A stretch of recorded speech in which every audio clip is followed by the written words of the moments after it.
Rejuvenating books. What do we mean? Bringing new works back to life, new covers, new changes. And what do we do if we get the rights back? And even more tonight. So brought in a bunch of friends to help talk about this one. So let's go around and see who has decided to join us tonight. So Alma, you are up first. Hi, my name is Alma Alexander, and I'm your reincarnation specialist. I'm in the middle of my second reincarnation project right now. And I will be talking about both of those stories in due time. I write fantasy mostly, and other stuff like science fiction and what have you.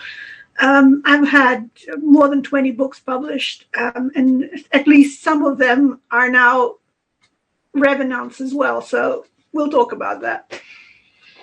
Layla? Hi, I'm Layla. I have also just finished actually a revisionist project. I got all the rights back to all of my books from 2 different publishers, and that was a fun way to end last year, was putting those back out. So there were definitely some recovers. There was a lot of changes, so it'll be fun to talk about that tonight. And Alledria? Hi, I'm Alledria Hurt, and as for my recovering, redoing experience, I've had 6 books, a total of 2 series that I've either done major overhauls on or completely recovered. So let's actually start with the fun part of the topic tonight, right? One of the things that we get into a lot of the time. So if you're an indie, obviously a lot of the time we refresh covers, we maybe refresh blurbs, we do these sorts of things all the time. But for things that we do that are traditionally published and working with traditional publishers, it's a little bit more complex. Often publishers may go out there, refresh covers, refresh blurbs, and things like this as well. But let's actually start with the fun piece of what happens when you go to get your rights back from your publisher. This is something I've been through and done. This is something a lot of us have gone through and done at some point in time. And I mean, even last year, we finally had a book issued after having a book that was kind of in developmental hell for 3 years. We finally pulled the rights back and got it to another publisher to go out the door. So Alma, let's start talking a little bit about some of your experience just in the act of getting rights back. And let's kind of talk about that. All right. Story 1. When I was a very young, very green writer, I wrote a 250,000 word fantasy, which was a doorstopper. And I was in New Zealand at the time, and I had contacts with New Zealand publishers, and they looked at this thing and they liked it, but they said, split this puppy up because it's huge. So eventually what they did was they published it as a duology. They published it in 2 books, which was great. I got 2 sets of honorariums for it, which kind of, doubled the money, doubled the joy kind of thing. That was all fine. But the first book now ended on an unholy cliffhanger, which was not meant to be, a bookender. It was meant to take it to the next chapter, not the next book. Stick a pin in that. I moved to the United States, and the books got republished in the US, again, as a duology by HarperCollins, one of the big ones. So HarperCollins took these books and they renamed the first one. The whole thing was called Changer of Days. They renamed the first one by committee, The Hidden Queen, which I didn't like, but I had to live with. The second book was now The Changer of Days, it kept the original kind of whole book title. In their wisdom, at some point during this lifetime, they decided to let book 2, aka the second half of this novel, go out of print. The thing that was out there now was the first half of the book, aka the first book of the duology, which ended on that aforementioned cliffhanger, and the second book was now no longer available.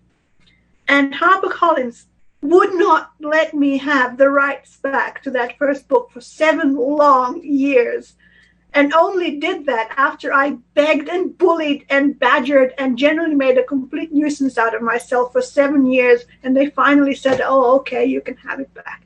I finally republished that book in 1 volume, as it always should have been, as a 20th anniversary edition, for which I got brand new art as a cover and all that. It's a beautiful book, and I'm really pleased with it. But dear God, it took decades for that to happen. And I don't understand the business model which lets half a series go out of print and then hangs on for dear life for the other half of the series. And I mean, how does that benefit anybody? Keeping the asset on the books. So how about you, Layla, since you just have gone through the process of getting rights back? Well, this was actually my second time. My first time, my first novel back in end of 2014 was picked up by Wayward Inc. And Wayward Inc. went out of business around 2016, somewhere in there, like 3 months after all romance ebooks closed. Wayward Inc. shut down. So here I was a baby author. I had 4 books that they had published. They had 4 manuscripts in addition to those that they'd accepted. We were actually 6 weeks away from releasing the next book, and I found myself back at the beginning.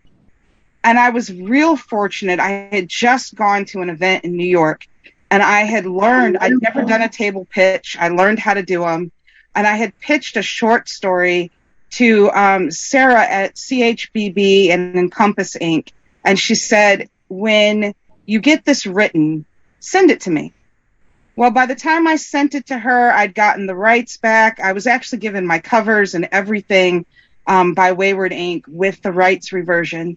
So I contacted Sarah and I said, here's the story. And when she was like, well, do you have anything else by any chance? So she really liked the story and she accepted it. And I said, you know what?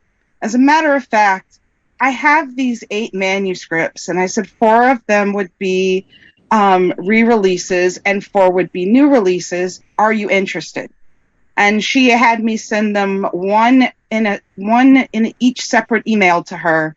And in the end, she republished the first 4 and then released the 4 that had never been released. And I did several other releases with her. Towards the end of last year, though, I realized I had been sourcing my cover art. I have a wonderful photographer I go to.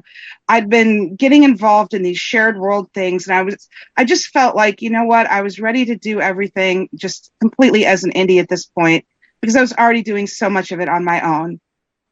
So I wrote her just a quick email. I'd always had a good relationship with her, and she had no issue turning rights back over to me and giving me my covers back as well. So I got the rights to my books back. I got my covers back. I had a little bit more trouble with the other publisher, and I'm not going to name them, that I was working with. It took 2 letters and me basically saying, look, I gave you 5 books of a series up front. You put all 3 of the ones that have been released out late. I've got people who I can't even tell when the next book is coming out. I can't advertise the series because you're not releasing them on the dates that we agreed to. So I'm going to go public on social media with that if you will not honor this second letter of me asking for my rights back. Unfortunately, I didn't have to go forward on social media. I got the response that I was after. She returned everything to me. And because I had sourced the cover art, the only thing I had to do was take their logo off and basically just redo the font and not have their logo on the book so that I could reissue them and release the 2 books that had not made it out in the 2 years since I'd given them the 5 books. So it hasn't been a fight really to get any of them back, but it definitely left me with the knowledge of, unless somebody comes along from like New York City, I will do it myself from now on. Alledria, have you ever been through the process of reversion? Just once, and totally by accident.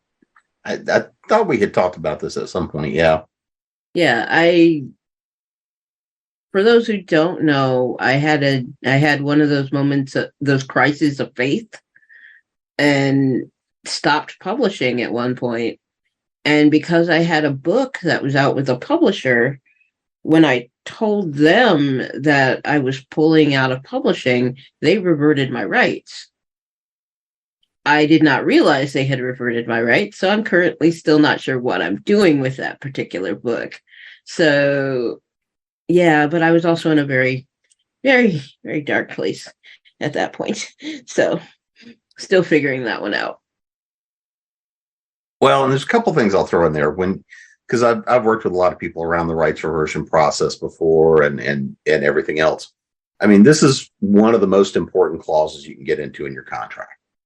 So when you sign the publishing contract, understanding, here's what your rights clause, understanding that reversion clause. And, I recently had somebody bring a contract to me that had no reversion clause. For all practical purposes, the only way they could get their rights back was in the event the publisher went bankrupt.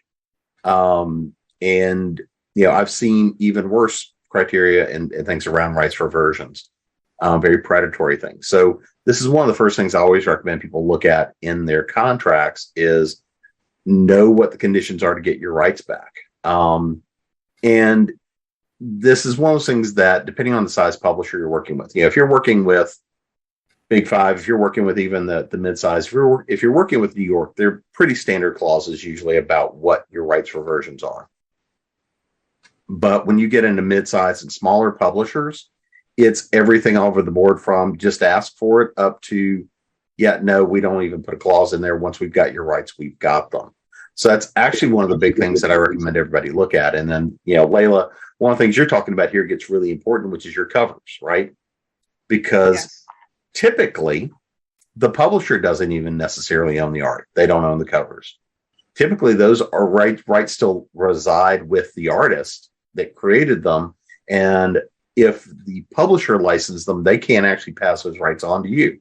You'd have to then approach the artist and say, I want to license these rights or license them again, unless it's done as a work for hire and they've bought those covers. And I mean, depending on who it is, as to whether or not they'll do that. So, I mean, these are the kinds of things to look at a lot about reversion of rights and getting into all of that sort of thing. Okay, you want to talk about covers? Let's talk about covers. My second story is my young adult series, the World Weaver series. And the first 3 books of that got published by HarperCollins, again, the big one.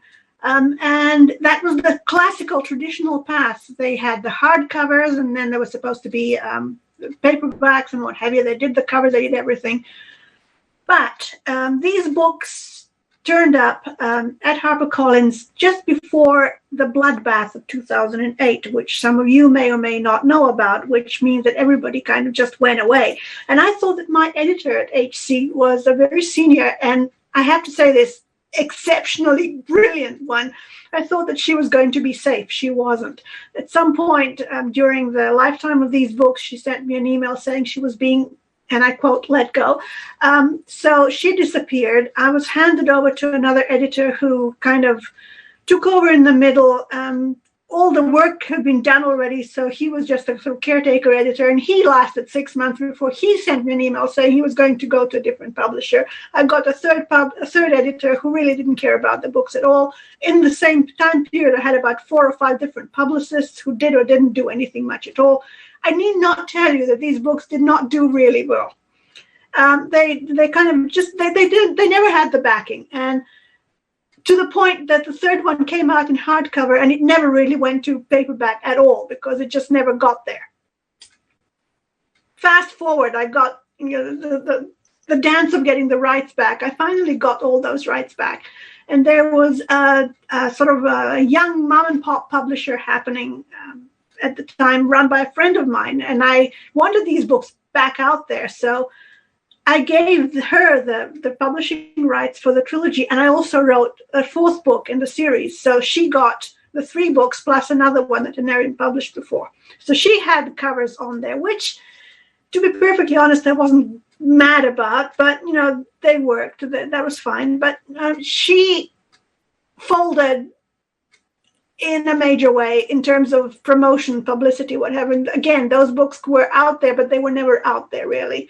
And I finally wrote to her and I said, look, I'm taking them back because I really want these books out there and you're not doing the right thing with them. And she said, oh, okay. So I went back, and I don't know if you can see this, but I commissioned original art for these things, and I reissued the definitive collector's set of these things, and they are now out there. And that's number 3. Number 4 is coming out at the end of the year, and I'm going to have all 4 books out there in a collectible edition with matching cover art, and which actually has something to do with the contents of the books, because I worked with the artist and I basically said, this is what I want on the cover, and he produced what I wanted. So yeah, I think they said don't judge books by their covers, but you do. I mean, how can you not? You pick up, your eye just latches onto something and you go, oh, that looks interesting. And then you go and take a look at what's behind it. But you do. That's the first impact that you actually get. And cover art can make or break a book. And I think that a lot of the sort of the really bare bones indie writers, the mistake they make is they try to save money. So they come up with these really awful self-made art kind of covers that people who can write well are not necessarily designers, and they don't know what goes into a good cover, and they just slap together something to get their book published, and they're doing their book such a disservice. Well, and I mean, I even know a lot of cover artists that are also writers. Sometimes they know when they're not the best person to create the cover for their own book. And I think this actually leads into kind of the next place I wanted to go, which is that idea of, especially when you've had stuff traditionally published, or even if not, when you make that decision to go indie, right? So this is the point where you're making that decision. You're walking over from being not only the author, but now you're becoming the publisher. And this is one of those things that I think a lot of people don't necessarily have in mind when they decide to go indie, is that realization that now not only are you the author, you're also now the publisher, and you're carrying those responsibilities. So Layla, I'm gonna hit you with this one. When you made that decision of, hey, I'm ready to pull these rights back, I want to take ownership of this, I want to drive it, I want to control it, what were some of the things that led you through that decision-making process? And what told you were ready to take on that other responsibility? I had actually did a lot of soul searching, but also talking to friends who had been with the same publisher and had left and were doing indie and were able to get involved into these projects, especially the shared world projects, where, with the shared worlds that we were doing, we were all responsible for publishing the books ourselves. They weren't something that we were submitting because we had to have them out within a particular time frame and with certain covers and modifications. So I'd done a couple of those, but I also had a journalism background and I had run a magazine before. So after all these conversations, I just felt comfortable of, okay, I have learned the formatting, who to go to for my cover art, what I want to do, how to brand these. And I just felt like I was ready to focus on the series and the things that I wanted to do rather than be told, hey, yeah, we got your manuscript and it's great and we want to publish it and we have a room to put it out like sometime next year. That was the biggest thing for me, is having that control of, okay, I've got these 3 books, these 4 books, these 5 books in the series. I want them to come out every 3 months, and I couldn't do that with my traditional publisher. Things would just get pushed back due to other projects, and it's like that was really where I was at with it, where is that I've always got at least 4 projects going on, so to start having books get backed up for years of not being able to release them and lose the momentum of the first book was just not working for me anymore. So when you made that decision and you were looking at covers and what were you thinking about in terms of what you needed to do to carry those indie to reissue? Well, and that was the thing with my covers for my later books. I had gone to, I love working with Dan Skinner. I had gone to him. I'd gotten the art. I brought the art to the publisher. So I purchased the art outright myself so that I could continue. And then when I took the books back, it was my art to use. I didn't have to recover but one book. And we actually recovered it because it's a great cover. I loved the cover, but I was changing the title of the book, and there was an issue with the cover artist. I'd gotten emails and word that the cover artist was actually not the artist, but the cover model was in jail for a violent crime. And I wanted to get him off the cover of my book. So I went to Dan actually, and I said, hey, I need to recover this. I need to retitle this. What do you have for your old stuff where it's not so much the art stuff? I want to keep it a similar vibe to what I had. And he and I worked together and looked through his stuff and found what I was after. And I pulled it down and I had it back up within a week of being able to just recover it that way. So, Alledria, and I want to come back to that conversation about the idea of other responsibilities outside of it, but we'll come back to that. So, Alledria, for you, when you look at work, have you done stuff to go back out there and kind of refresh stuff? Have you done re-edits? Have you, when you're pulling things back, what do for example, you were talking about the one book you had traditionally published that you're not sure what to do with it. What are your thoughts around what you might want to do? Do you want to find another publisher? Do you want to take it indie? Well, when you consider my career, I actually started indie first and then went to having a publisher. And now in this particular case, my publisher has reverted my rights and I have the right to put the book back out. But I kind of liked the stuff that was done with it previously. So what has to be done with it is it does have to be recovered because it's not my cover art. But I will probably put it back out as an indie book and just join it in with all the other stuff that I have because I have a fair, decent backlist. So, Alma, we talked about this when you're talking about what you went through, putting the new covers on and combining the book and everything else. We talked about this just a little bit when you were going through that story, but how big of a shift was it for you to go from traditionally published into that indie kind of a model, knowing that you were going to have to take on that ownership? It's the writing and the editing and up to a point even the recovering, because I know what I want and I know where to get it. That's not really the problem. My real problem with not being traditionally published is simply the marketing, because I am not, and I repeat, not a salesperson. I am a lousy self-marketer, and one of those people who just quietly sits in the corner and waits for someone to come and talk to her, but nobody ever does. So you actually have to stand up and say, hey, I have a book. And in a lot of places that is frowned on, because sometimes in a Facebook group that I'm on, people come in and say, look, I'm looking for reading recommendations, and this is what I'm looking for. A, B, C, D, E, F, these things, I'm looking for a book. And even if your book is the poster child for those things, you're not really allowed to stand up and say, hey, I wrote a book that covers all your bases, because it's self-promotion and that's bad. And well, I can understand that up to a point, because there are some people who never shut up about their books, which is bad. But the whole moratorium on not being allowed to say anything at all about anything you've written, if you happen to be an indie published author, is really difficult. I mean, how do you get the word out about your books? People who come up with these reading recommendations, they'll usually come up with the same damn 6 books. People are going to come up saying, have you read this book? And then the next 5 people are going to say, oh yes, that book. And nobody else is going to talk about anything else at all. I mean, I'm just pulling it out of my head, but when it comes to young adult things, somebody's going to say Harry Potter, and then everything else stops.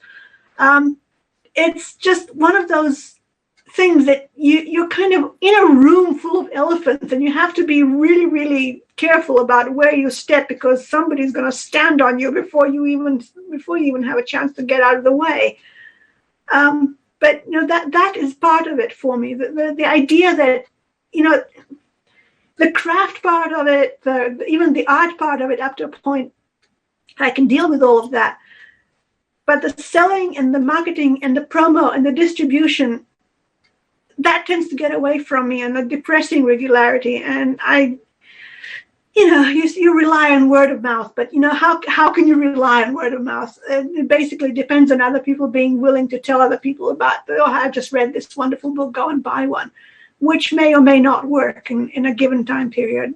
But that can make or break the trajectory of a book, just because nobody's reading it, because nobody knows about it. And what do you do about that? Well, I mean, that is actually one of the biggest challenges. I mean, marketing is always one of the biggest challenges you've got. And how we approach marketing and how we do marketing. And this is one of those things that gets back into that idea of what do we do to rejuvenate a work, right? Because often if the marketing is not working, maybe it's the cover may be a great cover, but it's not reflecting the work, or the cover just may not be reflecting what you're trying to get. It's not grabbing the attention you want. Sometimes it's refreshing the blurbs. Sometimes it's refreshing, what's on Amazon.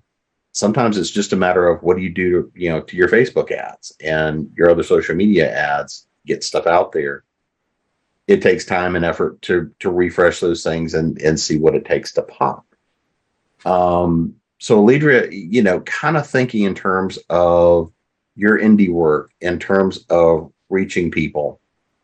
One of the questions I want to throw out to you guys is, have you looked at some of your prior work or looked at some of the things and said, maybe I need to refresh some of the content. Maybe there's pieces to it that need to be rewritten. Maybe there is something in it that we now know would be triggering, socially, politically, something like that. Or maybe there's just something in there that has changed so radically that if somebody picked it up, it would yank them out of the story.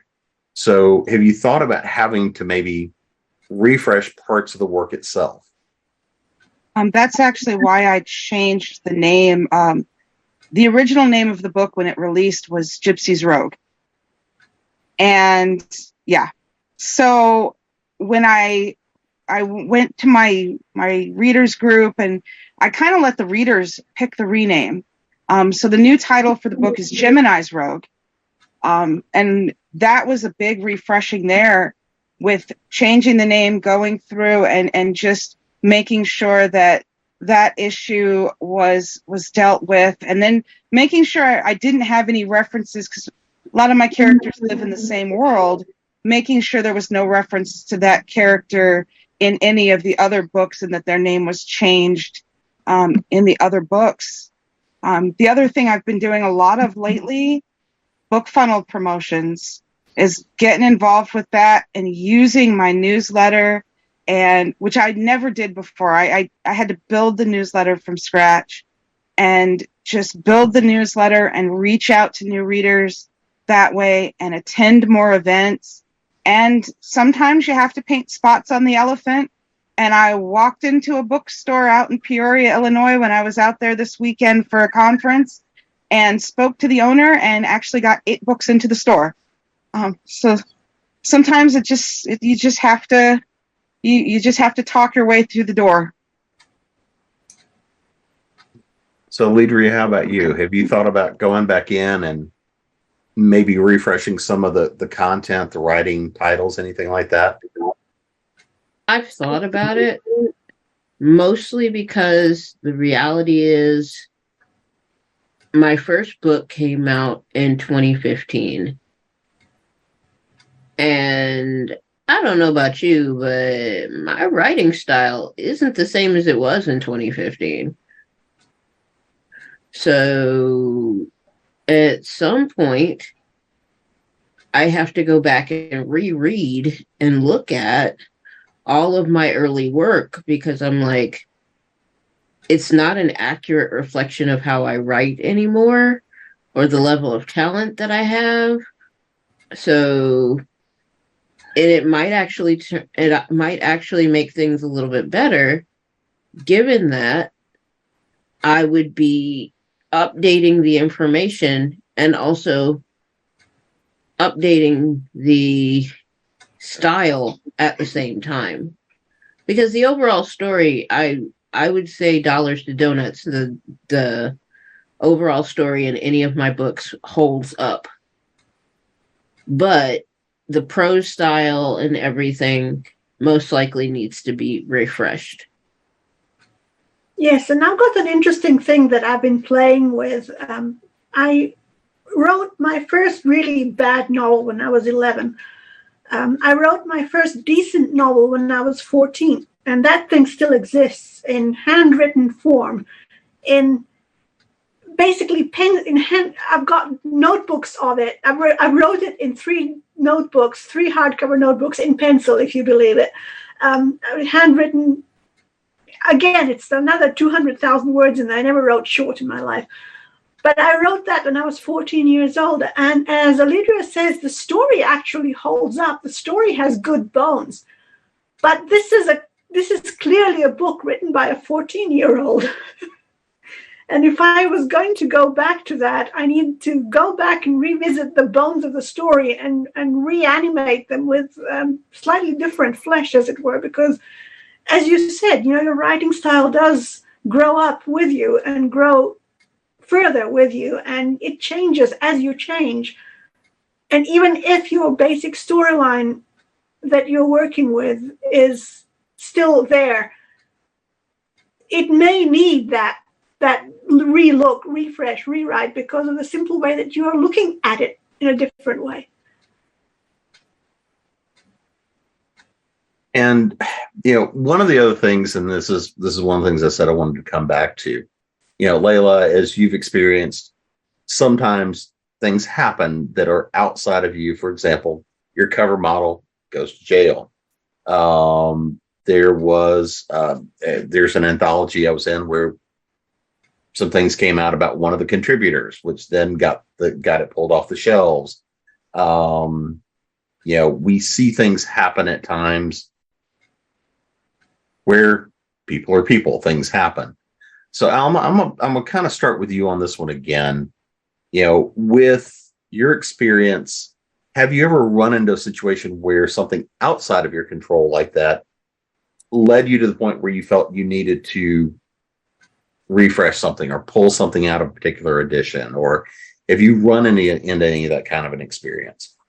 I had a series of books that was placed with a small press, and I won't name them, but they basically sent me a placeholder cover that they were going to put in the books, which ended up being the final cover because they simply never got off their duff and got the final cover made.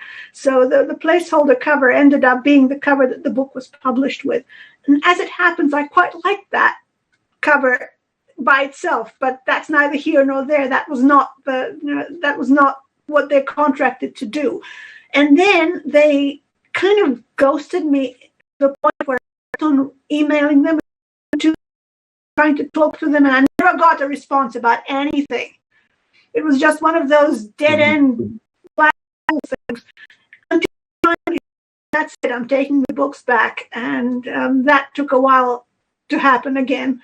But I finally got the books back, and I got them back out there. And this was a kind of trilogy type of thing, so I got them back out there in an omnibus edition, which has all 3 books in it, which works for me. It looks like it's a good book, and it's a good sized book now. And sometimes, especially when you're working with smaller presses or really small presses, they do have this firefly effect. They're there and then they're not. And you just have to deal with the fact that sometimes, when they disappear, they pull a lot of people in with them. And then it's a complete mess because, as you say, the rights and contracts can be messy. What happens if a publisher disappears overnight? What happens to all of those books? Who owns all of that stuff? And that can take years to unsort and unravel and untie Gordian knots because nobody actually bothered to get the legalese right to begin with, and everybody else then pays the price for it. I've got a good friend who had exactly that happen to him. He was with a press that was led charismatically by a single character, a single person. When that person died, the press kind of unraveled, and all the writers in the press were left how should we put this, dangling.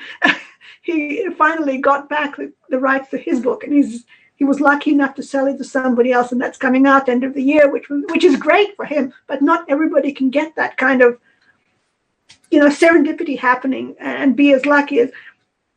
It's got nothing to do with you. It's got nothing to do with how good your work is. It's just sometimes it happens that you happen to be in the way of a wrecking ball, and there's nothing you can do about it. Well, and that goes back to the idea of people remembering this is also a business, and there's anytime just to get a book out the door, there's a lot of businesses involved, big, small, publishers, services people, oh yeah, authors, we're businesses too, right? So Layla, is there, with that experience now of having to go through and look at the covers, is there anything else that you've gone through and looked at and said, any other experiences you've had, and has that experience of looking and knowing that you're having to refresh a cover for something entirely out of your control and out of your experience, does that change how you look at parts of the process? The one thing it did do was make me cautious about, just where I got my covers from, who I contracted with to get my covers. And so I decided I'm really just sticking with, one or two people that I already work with on other projects, where I know that, hey, if something goes wrong, I can go back to them and I can quickly get a cover and replace it and get it back up. I did work on another project where some things happened with the authors in the shared world, and by the time we'd released all the books, a lot of us weren't on speaking terms with the organizer, and so it basically became we had these uniform covers. She was pretty much like, I'm washing my hands of this, and we were all like, okay, we're going to take the logo off, we're going to take all the branding off from your thing that you created, and we will just re-release our books and with new covers or fresher covers, and go that way. So we did, we removed the series logo and everything off of it and re-released the books with new covers and things on that as well. So there's been a few times, and I know I do have we were talking about refreshing things. I have a snake shifter book I would love to write part 2 of, and I have a paranormal that I would love to write part 2 of, but they were written about 7 years ago. So if I ever do sit down to do the part 2, I will be refreshing the first books and looking at the things that, I could tighten up about the world, or I could do differently, or just, my style has changed so much between then and now. I would definitely be refreshing those books and re-releasing them with the new story, with the second book that came out. So, Alledria, have you run into any issues maybe with work you've been in, or anything that you have to consider about who you're working with, how you manage the contracts, how you deal with all of that sort of stuff because of maybe somebody you've worked with in the past or different projects you've been on? Mostly no. I've been pretty lucky in that respect because I generally work with people that I'm aware of very well before I start going, hey, I want to show you this thing I did. And then it's like, oh, I get to show you this thing I did, and this person might be interested in it. But no, I've never really had one of those situations where something outside of like general publishing foibles have ever broken something. We started talking a little bit about marketing as well. I mean, because ultimately, often this is where one of the biggest reasons that we refresh work, right? Whether it's refreshing covers, refreshing blurbs on Amazon, refreshing our marketing, right?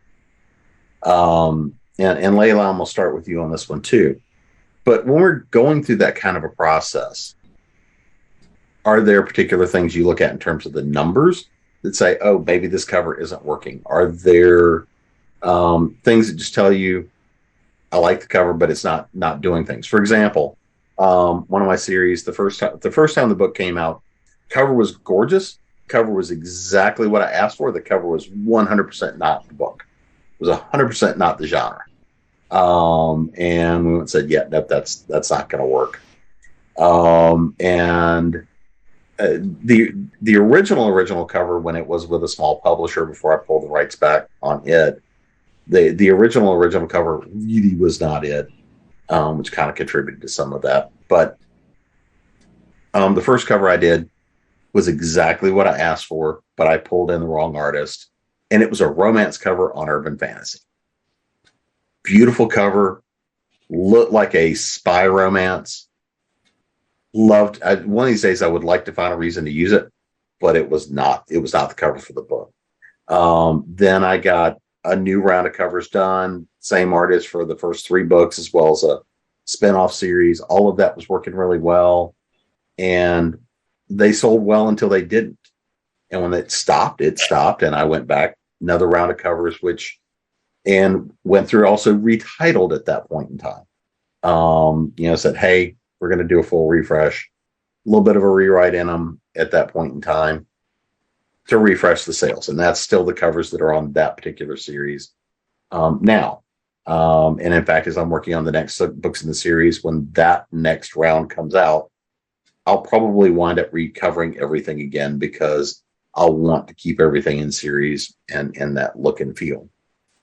So from your perspective, how do you look at marketing and making those kinds of decisions as to maybe it's time for a refresh, or maybe there's things that need to be an update?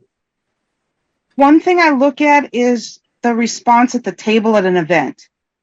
The books that people are gravitating to, but also the books that, like, I have one that I realized just this weekend has a cover that people will pick it up and they'll look at it and they'll have no clue about the genre. They'll have no clue what's going on. They'll ask a lot of questions. They'll ask a lot more questions about that book because the cover really doesn't fit. I took some pictures of my layout and I'm like, man, okay, I've got 2 books up there that I've got to really look at, recover. It's time to recover them. They're not getting attention. The other thing will be which books are getting the clicks and the attention in the book funnel promos.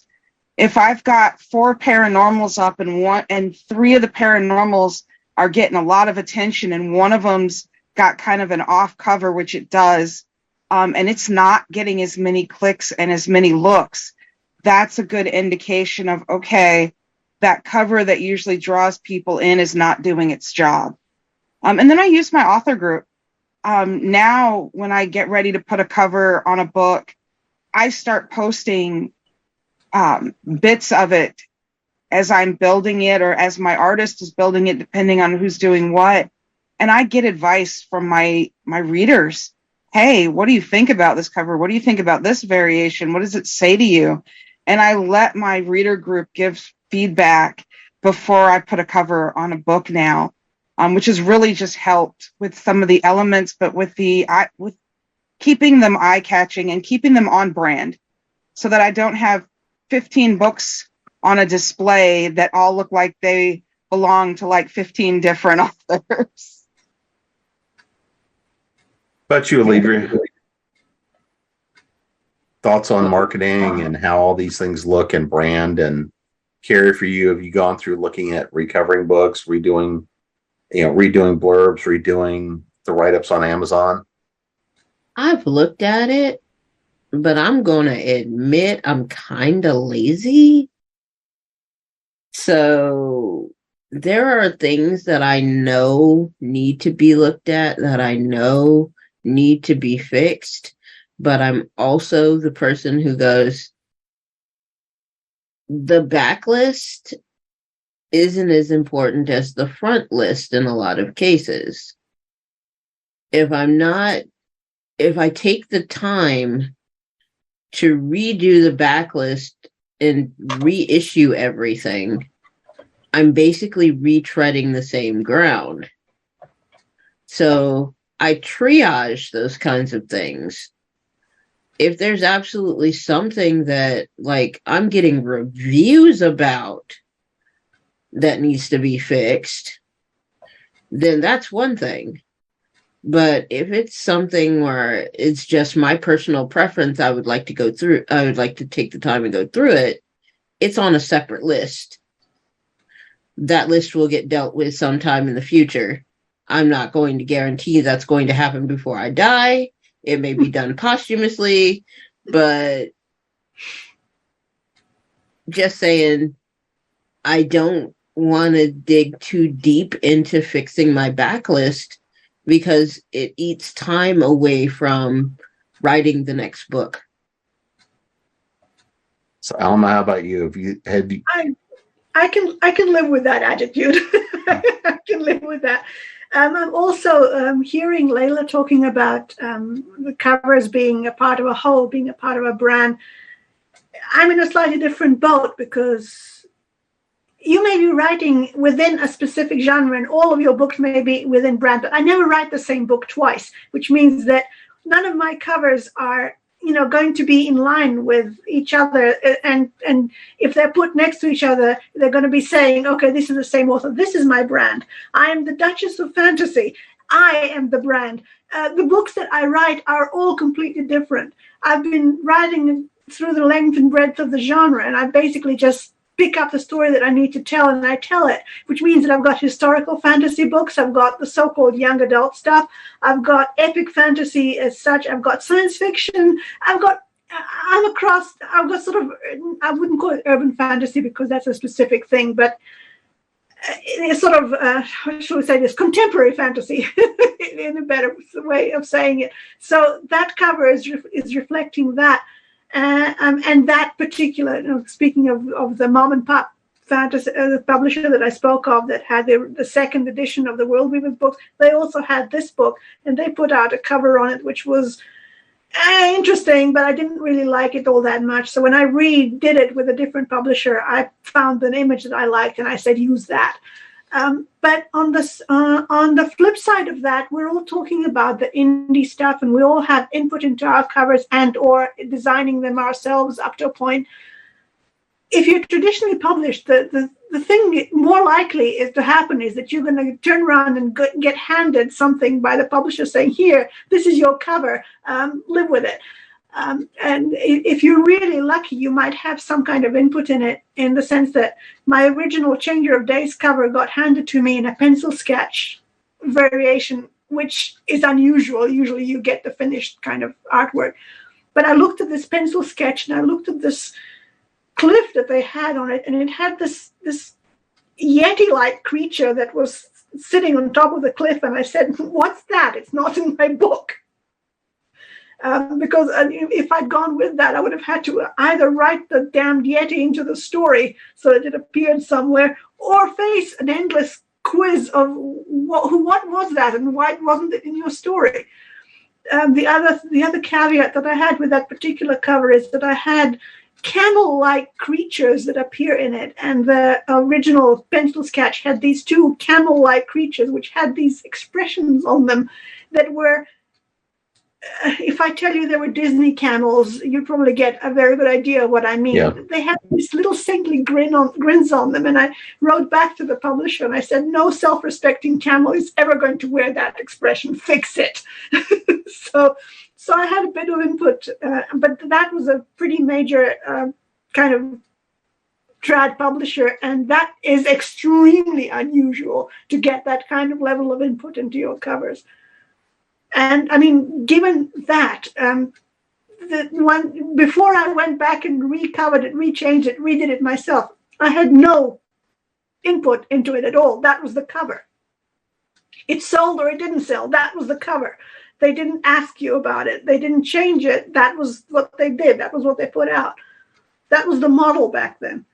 Yeah, and I mean, even today, the larger the publisher, the less likelihood you've got even right to approve a cover. Right. But, we're seeing a lot more openness and acceptance of that, depending on what it is, over the years. So, we've covered a fair amount of ground tonight, what it takes to go through, do the refreshes. But I'm gonna throw this out there. Is there anything we haven't really touched on that you think we ought to, for somebody that was maybe looking at refreshing their work, refreshing a cover, they're just getting their rights back, anything along those lines? So, Alledria, is there anything we haven't touched on that you think we maybe should?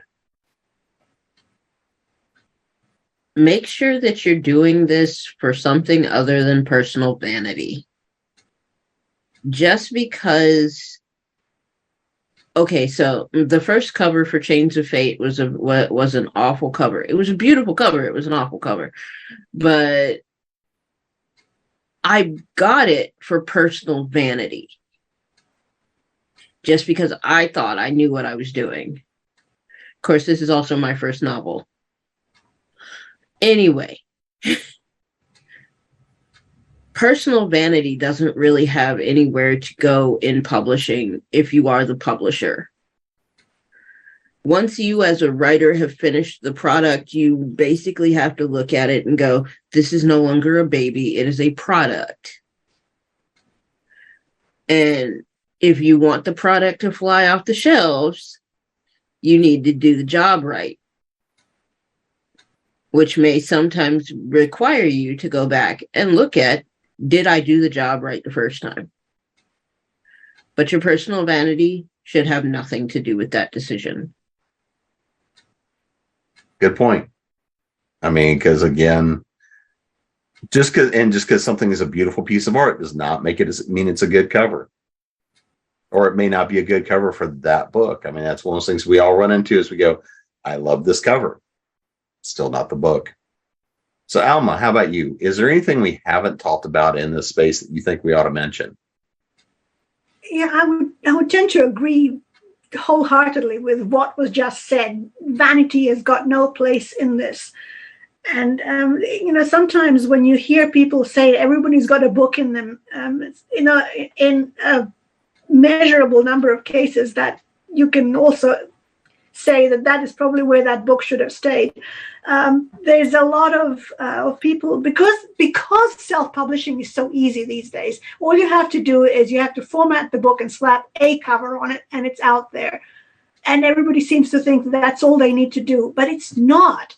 You have to have, as Alledria said, the product. You have to have something that is worth being out there, and then you have to package that thing in a way that conveys that worth to a particular set of readers who will, take it on and run with it. And you need that before it'll be a success. You need that kind of measurable reader base that's going to pick it up, know it, love it, tell their friends about it.